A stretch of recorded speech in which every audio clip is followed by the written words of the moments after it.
Hello everyone, welcome to my channel civil signal. और आज हम पार्लियामेंट के जो क्वेश्चंस है वो डिस्कस करने वाले हैं। पार्लियामेंट का पार्ट 1 हम ऑलरेडी डिस्कस कर चुके हैं, जिसमें हमने 17 क्वेश्चंस डिस्कस किए थे। आज हम पार्लियामेंट का पार्ट 2 डिस्कस करें, जिसमें इंपॉर्टेंट क्वेश्चंस हम लोग डिस्कस करने वाले हैं। ठीक है, जिन लोगों ने वो वीडियो नहीं देखा है वो मेरे चैनल पर जाकर देख सकते हैं। मैंने इंडियन पॉलिटी के MCQs की सीरीज बना रखी है, जिसमें टॉपिक वाइज हम लोगों ने एमसीक्यूज डिस्कस किए हैं। अभी तक हम बहुत सारे टॉपिक डिस्कस कर चुके हैं, fundamental right, DPSP, president, vice president, prime minister. ठीक है, उसके अलावा फिर constituent assembly, constitutional development, preamble. जिन लोगों को टॉपिक वाइज पॉलिटी का रिविजन करना है उनके लिए वो सीरीज बहुत ज्यादा इंपॉर्टेंट होने वाली है। ठीक है, चलिए स्टार्ट करते हैं क्वेश्चन नंबर 18 से। इसमें सारे के सारे हम लोगों ने प्रीवियस ईयर के क्वेश्चंस लिए हैं, जिससे कि आपको आइडिया आ सके कि आपके एग्जाम में किस टाइप के क्वेश्चन जो हैं वो फ्रेम होंगे। ठीक है, तो चलिए स्टार्ट करते हैं क्वेश्चन नंबर 18 से। क्वेश्चन नंबर 18 है, a proclamation of emergency must be placed before parliament for its approval। जो एक इमरजेंसी का प्रोक्लेमेशन है वो पार्लियामेंट के अप्रूवल के लिए कितने दिन पहले दिया जा सकता है? Option A within 1 month, option B within 2 month, option C within 6 month, option D within a year. तो इसका करेक्ट आंसर है C option, within the 6 month. 6 month के अंदर ही हमको क्या करना होता है? पार्लियामेंट को अप्रूवल देना होता है इमरजेंसी के प्रोक्लेमेशन का। चलिए question number 19, sovereignty of Indian parliament is restricted by. जो इंडियन पार्लियामेंट्री है उसकी सोवरेनिटी मतलब उसकी जो स्वतंत्रता है उसको कौन रिस्ट्रिक्ट करता है? Option A power of the president of India, option B judicial review, option C leader of the opposition, option D power of the prime minister of India। तो इसका करेक्ट आंसर है बी जुडिशियल रिव्यू। देखो सारे question repeated है। ठीक है, चलिए अब जुडिशियल रिव्यू क्या होता है? सुप्रीम कोर्ट क्या करता है, जब भी लेजिस्लेचर या पार्लियामेंट जो है कोई लॉ बनाती है, कोई एक्ट बना पास करती है, तो उसको चेक करता है कि वो एक्ट जो है वो हमारे कॉन्स्टिट्यूशन के हिसाब से वैलिड है या नहीं है। अगर वो कॉन्स्टिट्यूशनली वैलिड नहीं होता है तो उस लॉ को क्या कर देती है? नल एंड वॉइड कर देती है। इसी को हम क्या बोलते हैं? जुडिशियल रिव्यू बोलते हैं। कि कोई भी एक्ट जो होता है पार्लियामेंट का बनने के बाद कहाँ जाता है? जुडिशियल रिव्यू के लिए जाता है सुप्रीम कोर्ट के पास। ठीक है, question number 20, the quorum of the Rajya Sabha the Lok Sabha is. जो कोरम, कोरम मतलब minimum number of present, minimum number of members present, इसको हम बोलते हैं कोरम। तो राज्यसभा और लोकसभा दोनों में ही कोरम क्या होता है? Option A 1/5 of the total membership, option B 1/6 of the total membership, option C 1/8 of the total membership and D 1/10 of the total membership. तो इसका करेक्ट आंसर क्या है? 1/10 ऑफ द टोटल मेंबरशिप। मतलब कि जैसे कि लोकसभा है, लोकसभा का 1/10 ऑफ सीट्स मतलब 545 सीट्स हैं, तो मिनिमम 55 लोग प्रेजेंट होने चाहिए। तो उसको हम बोलेंगे कि कोरम सेट हो गया है, तब हम लोकसभा की प्रोसीडिंग स्टार्ट कर सकते हैं। अगर 50 लोग हुए तो हम लोकसभा की प्रोसीडिंग स्टार्ट नहीं कर सकते हैं। सेम ऐसे ही राज्यसभा में है, राज्यसभा का 1/10 ऑफ 245 मेंबर्स मतलब 25 मेंबर जो है वो प्रेजेंट होने चाहिए, तभी राज्यसभा की मीटिंग जो है वो स्टार्ट होगी, अदरवाइज नहीं होगी। ये देखिए रिपीटेड क्वेश्चन है। ठीक है, चलिए question number 21, the Indian parliament consist of. जो इंडियन पार्लियामेंट है उसमें क्या होता है? Lok Sabha only, Lok Sabha and the president, Rajya Sabha and Lok Sabha and the D option है president, Rajya Sabha and the Lok Sabha. तो इसका करेक्ट आंसर होगा ऑप्शन डी, प्रेसिडेंट होता है, राज्यसभा होता है, लोकसभा होता है, ये तीनों मिलकर ही हमारी इंडियन पार्लियामेंट बनती है। ये देखो रिपीटेड क्वेश्चन है। ठीक है, चलिए question number 22, economic survey is presented in the parliament every year. जो इकोनॉमिक सर्वे होता है वो पार्लियामेंट में हर साल दिया जाता है, तो इसका टाइम कब होता है, ये कब आता है? ठीक है, पार्लियामेंट में। Option A before the presentation of the budget for the coming year, option B after the presentation of the budget for the coming year, after the presentation of the finance bill, और option D and has no relation with the presentation of the budget. तो option A जो है वो उसका correct answer है। जब budget आता है उसके जस्ट एक दिन पहले ही क्या होता है? हमारा इकोनॉमिक सर्वे प्रेजेंट किया जाता है। तो ऑप्शन ए जो है वो करेक्ट आंसर है। अच्छा, बजट का आर्टिकल कौन सा है हमारा? 110, ये याद रखना है। ठीक है, मनी बिल का आर्टिकल कौन सा होता है? 11 सॉरी बजट का आर्टिकल 112 होता है, मनी बिल का आर्टिकल 110 होता है, ज्वाइंट सेटिंग का आर्टिकल 108 होता है, फाइनेंस बिल का आर्टिकल जो होता है वो 117 होता है। ये आपको याद रखना है। ठीक है, मनी बिल का 110 याद रखना है, बजट का 112 होता है, ज्वाइंट सिटिंग का 108 होता है, फाइनेंस बिल का 117 होता है। ठीक है, question number 23, who will decide the office of profit, कौन डिसाइड करता है कि ऑफिस ऑफ प्रॉफिट है?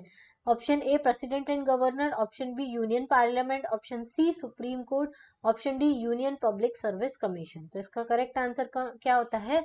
पार्लियामेंट ऑफ इंडिया डिसाइड करती है कि ऑफिस ऑफ प्रॉफिट है या नहीं। ऑफिस ऑफ प्रॉफिट मतलब कि आप किसी ऑफिस से आपको मॉनेटरी गेन हो रहा है या फाइनेंशियली कुछ हेल्प मिल रही है, तो उसको हम ऑफिस ऑफ प्रॉफिट बोलते हैं। जैसे कोई मेंबर ऑफ पार्लियामेंट है, वो पार्लियामेंट का मेंबर है और वो कहीं और से जाकर भी उसको फाइनेंशियल गेन हो रहा है या दूसरी गवर्नमेंट की पोजीशन भी उसने ऑक्यूपाई कर रखी है, तो उसको हम क्या बोलेंगे? ऑफिस ऑफ प्रॉफिट बोलेंगे। ठीक है, question number 24, which one of the following bills must be passed by each house of the parliament separately by the special majority? कौन सा बिल है जिसको पास्ड किया जाता है each house of Indian parliament separately by the special majority, मतलब दोनों ही house को स्पेशल मेजोरिटी की रिक्वायरमेंट होती है बिल को पास करने के लिए। कौन सा बिल होता है? Option A ordinary bill, option B money bill, option C finance bill, option D constitutional amendment bill. तो इसका करेक्ट आंसर है constitutional amendment bill.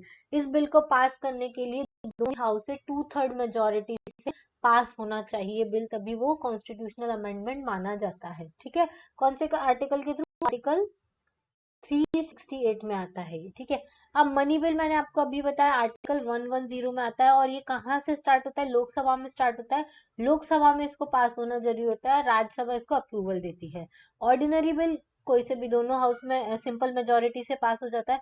Finance bill कौन सा आर्टिकल में आता है? 117 में आता है। ठीक है, चलिए नेक्स्ट क्वेश्चन है question number 25, which one of the following has the power to initiate the motion of impeachment of the president of India? कौन है जिसको पावर है कि वो मोशन को इनिशिएट कर सके प्रेसिडेंट ऑफ इंडिया के इम्पीचमेंट के लिए? तो देखो ये वाला क्वेश्चन तो हमने काफी ज्यादा डिटेल में डिस्कस किया प्रेसिडेंट में। इसके ऑप्शंस आप देख लीजिए। Option A both the houses of the parliament, option B Lok Sabha, option C Rajya Sabha, option D speaker of the Lok Sabha. तो इसका करेक्ट आंसर है both the houses of the parliament. President का जो रिमूवल होता है वो दोनों हाउस में से किसी भी हाउस में स्टार्ट हो सकता है, सिर्फ 1/4 मेंबर जो है वो उस हाउस का साइन कर दे। उसके बाद फिर 2/3 मेजोरिटी से दोनों हाउसेज में पास होना चाहिए और उसके बाद प्रेसिडेंट को क्या कर दिया जाता है? इम्पीच कर दिया जाता है। ठीक है, अच्छा राज्यसभा में किसका इम्पीचमेंट स्टार्ट होता है? तो वाइस प्रेसिडेंट का इम्पीचमेंट स्टार्ट होता है। Clear? Question number 26, if a member of the parliament become disqualified for the membership, the decision of his removal is taken by? अगर मेंबर ऑफ पार्लियामेंट जो है वो डिस्क्वालिफाइड हो जाते हैं तो उनके रिमूवल का डिसीजन होता है वो किसके पास है? तो option A chief election commissioner, option B president of India on the advice of council of minister, option C president of India on inquiry by a supreme court जज, option D president in accordance with the opinion of the election commission of India. तो इसका correct answer है D option. President जो होता है वो election commission की opinion से ही किसी मेंबर के डिस्क्वालिफिकेशन का डिसीजन दे सकता है। देखो यहाँ पे डिस्क्वालिफिकेशन की बात की है, डिफेक्शन की बात नहीं की है। अगर डिफेक्शन का केस होता है लोकसभा में तो उसके डिस्क्वालिफिकेशन का डिसीजन जो होता है वो वहां के प्रिजाइडिंग ऑफिसर के पास होता है। प्रिजाइडिंग ऑफिसर मतलब स्पीकर के पास होता है। ठीक है, लेकिन अगर मेंबर ऑफ पार्लियामेंट मतलब कोई भी मेंबर हो सकता है ना, लोकसभा या राज्यसभा, उनका डिस्क्वालिफिकेशन का डिसीजन होता है तो वो कौन लेता है? प्रेसिडेंट लेता है। लेकिन किसके ओपिनियन पे लेता है? इलेक्शन कमीशन ऑफ इंडिया के ओपिनियन पे ही लेता है। ठीक है, चलिए question number 27, who decides the dispute regarding the disqualification of the members of the parliament? कौन डिसाइड करता है कि मेंबर ऑफ पार्लियामेंट का डिस्क्वालिफिकेशन करना है? Option A president, option B concerned house, option C election commission, option D the present in the consultation with the president in consultation with the election commission of India. तो इसका D option is the correct answer, अभी देखा था। ठीक है, अच्छा आप मुझे बताइए इलेक्शन कमीशन का आर्टिकल कौन सा है? कमेंट बॉक्स में कमेंट करके बताइए। अच्छा और एक और चीज बताइए, जो एंटी डिफेक्शन लॉ होता है एंटी डिफेक्शन लॉ क्यों पास किया जाता है? एंटी डिफेक्शन, अगर कोई मेंबर ऑफ पार्लियामेंट जो है वो डिफेक्शन कर रहा है, मतलब इलेक्शन होने के बाद अपनी पार्टी चेंज कर रहा है, तो उस बेसिस पे उसको डिस्क्वालीफाई कर दिया जाता है, उसको हम एंटी डिफेक्शन लॉ बोलते हैं। ये 52nd अमेंडमेंट एक्ट के थ्रू ऐड किया गया था। वो 52nd अमेंडमेंट कब ऐड किया गया था, ईयर बताइए। और ये जब एंटी डिफेक्शन आया था उस टाइम पीएम ऑफ इंडिया कौन थे हमारी इंडिया के, हमने पीएम वाले चैप्टर में डिस्कस किया है। ये दोनों क्वेश्चंस के आंसर आप मुझे कमेंट बॉक्स में दीजिएगा, ठीक है। Question number 28, where was the first parliamentary form of government form? कहाँ पे पहली जो पार्लियामेंट्री फॉर्म ऑफ गवर्नमेंट है वो फॉर्म की गई थी? Option A Britain, option B Belgium, option C France and option D Switzerland. तो इसका करेक्ट आंसर क्या होगा? ब्रिटेन, ठीक है। जो बच्चे एमपीपीएससी प्रीलिम्स की तैयारी करें वो देख लीजिए किस टाइप के क्वेश्चन एमपीपीएससी में आते हैं, ठीक है। तो ब्रिटेन जो है वो पहली पार्लियामेंट थी। Question number 29, the secretariat of parliament of India is? तो जो सेक्रेटरीट होता है पार्लियामेंट का वो कौन होता है? Under the ministry of parliamentary affairs, under the president, option C independent of the government, option D under the supreme court. तो किसके अंडर में होता है? Under the ministry of parliamentary affairs के अंदर में होता है सेक्रेटरीट ऑफ पार्लियामेंट, ठीक है। चलिए, ये भी एमपीपीएससी प्रीलिम्स का क्वेश्चन है 2010 का। Question number 30, which non member can participate in the business of the either house the parliament? कौन से नॉन मेंबर्स होते हैं जो मेंबर नहीं होते हैं दोनों हाउसेस ऑफ द पार्लियामेंट का, लेकिन उसके बिजनेस में पार्टिसिपेट कर सकते हैं? Option A vice president, option B solicitor general, option C attorney general, option D chief justice of India. इसका करेक्ट आंसर है क्या है? अटॉर्नी जनरल ऑफ इंडिया जो है वो क्या कर सकते हैं? वो किसी भी हाउस का मेंबर नहीं हो सकता है, लेकिन वो किसी भी हाउस में जाके वहां पे सुन सकते हैं, वहां की प्रोसीडिंग्स देख सकते हैं, उनके बिजनेस में पार्टिसिपेट कर सकते हैं। और इनका अटॉर्नी जनरल ऑफ इंडिया का आर्टिकल कौन सा है? Article number 76। अभी जो प्रेजेंट अटॉर्नी जनरल है वो कौन है? के वेणुगोपाल। के वेणुगोपाल है। कौन से नंबर के हैं? तो ये 15th नंबर के हैं। क्लियर? अच्छा, फिर नेक्स्ट है, अच्छा चीफ जस्टिस ऑफ इंडिया कौन से? अभी हमारे 48th नंबर के चीफ जस्टिस हैं, वो आप मुझे कमेंट बॉक्स में बताइए क्या नाम है उनका, ठीक है। 48 चीफ जस्टिस का, देखो काफी बार रिपीट हुआ है ये क्वेश्चन भी। चलिए, question number 31, which of the following statement correctly describe a hung parliament? मतलब कि हंग पार्लियामेंट क्या है? Option A, a parliament in which no party has a clear majority, option D B, the prime minister has resign but the parliament is not dissolve, ठीक है। Option A, parliament in which no party has a clear majority, option D B, the prime minister has resign but the parliament is not dissolve, option C, the parliament lacks the quorum to conduct the businesses, and option D, a lame duck parliament. इसका correct answer होगा A, ऐसी parliament जिसमें कोई भी party की clear majority ना हो, उस टाइम की जो पार्लियामेंट होती है उसको हम क्या बोलते हैं? हंग पार्लियामेंट बोलते हैं। अच्छा, लैम डक सेशन क्या होता है? देखो, लैम डक सेशन में आपको बताती हूँ, जब क्या होता है, लास्ट सेशन होता है एग्जिस्टिंग लोकसभा का, और अभी नई लोकसभा इलेक्ट होकर नहीं आई है, तो वो जो लास्ट सेशन होता है पुरानी वाली लोकसभा का, उसी को हम क्या बोलते हैं? लैम डक सेशन बोलते हैं। क्या बोलते हैं? लैम डक सेशन बोलते हैं। क्लियर? चलिए, question number 32, the union budget is laid before to houses of the parliament in according article number of the Indian constitution. तो यूनियन बजट का आर्टिकल पूछा है जो दोनों हाउसेज में प्रेजेंट किया जाता है।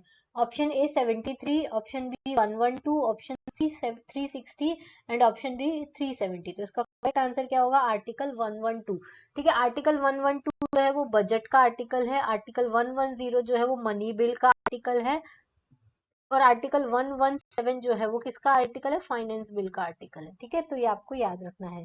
Question number 33, the parliament can make any law for the whole or any part of India for implementing the international treaties. जो पार्लियामेंट है वो क्या बना सकता है? लॉ बना सकता है किसी भी पार्ट ऑफ द इंडिया के लिए, इंटरनेशनल ट्रीटीज के लिए। तो इसके ऑप्शन क्या है? With the consent of the all the state, उसको कंसेंट लेना पड़ता है सारे स्टेट का।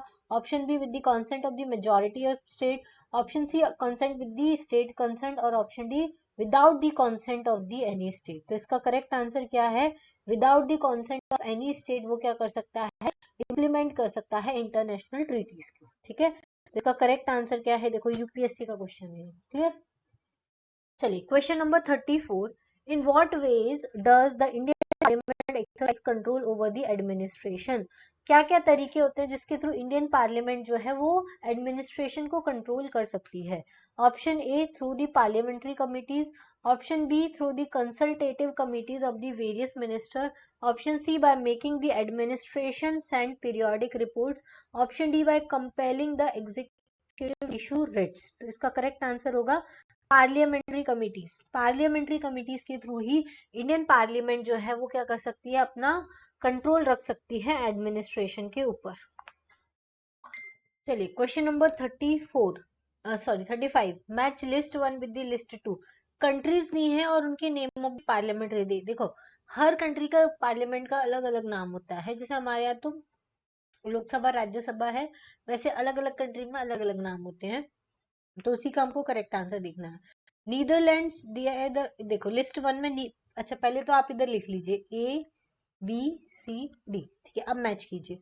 अच्छा आपको ज्यादातर लोगों को ज्यादा पता होगा डाइट, तो जापान का डाइट है, तो डी का ऑप्शन क्या, 1। अब देखो इसमें से कौन कौन एलिमिनेट हो गया, ए और डी तो एलिमिनेट हो गया, अब सी और बी में आपको देखना है, ठीक है।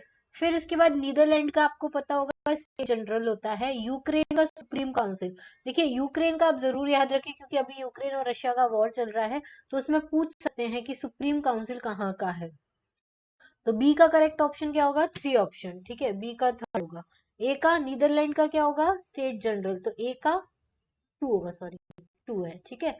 फिर पोलैंड का क्या है, सेजन, ठीक है, ये भी अजीब सा नाम है तो ये आपको याद रहेगा, पोलैंड का सीजन है, तो C4। तो करेक्ट आंसर क्या होगा, 2 3 4 1, तो B option is the correct answer, ठीक है। तो ये हमारे सारे क्वेश्चंस हो गए पार्लियामेंट से रिलेटेड। ऐसा मैं सोचती हूँ कि हो सकता है आपको ये पसंद आए। अगर आपको ये वीडियो पसंद आया तो प्लीज प्लीज प्लीज लाइक कीजिएगा, और जो भी क्वेश्चंस मैंने पूछे उनको कमेंट बॉक्स में आंसर कीजिएगा, इससे ये सेशन इंटरेक्टिव बनेगा। और अगर ये अच्छा लगता है तो अपने फ्रेंड्स के साथ जरूर शेयर कीजिएगा। अगर आपको इसकी रेगुलर नोटिफिकेशन चाहिए तो प्लीज चैनल को सब्सक्राइब कीजिएगा, ठीक है। इसके अलावा भी मेरे चैनल पर बहुत सारे वीडियोज अवेलेबल हैं। MPPSC एग्जाम की अगर आप प्रिपरेशन करते हैं, GPSC एग्जाम की अगर आप प्रिपरेशन कर रहे हैं, तो उनसे रिलेटेड कंटेंट मेरे चैनल पर अवेलेबल है। प्लस तमिलनाडु की class 11th and class 12th की हिस्ट्री मैंने मैप्स के साथ डिटेल में डिस्कस किया हुआ है, अगर वो वीडियो आपको देखने हैं तो वो भी अवेलेबल है। ज्योग्राफी की class 6 to 10th NCERT available है, और पॉलिटी की रिवीजन सीरीज भी अवेलेबल है जिसमें आप पॉलिटी रिवाइज कर सकते हैं, ठीक है।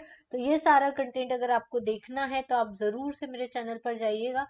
और उसके अलावा MPPSC प्रीवियस ईयर के जो क्वेश्चन है वो भी अवेलेबल है, ठीक है। तो ये सारों का लिंक आपको यहाँ बाद में एंड स्लाइड्स पर मिल जाएगा, अगर या फिर यहाँ पर आई बटन में भी आपको मिल जाता है, ठीक है। तो आज के लिए इतना ही। Thank you, thanks for watching, have a nice day and good luck for your exam.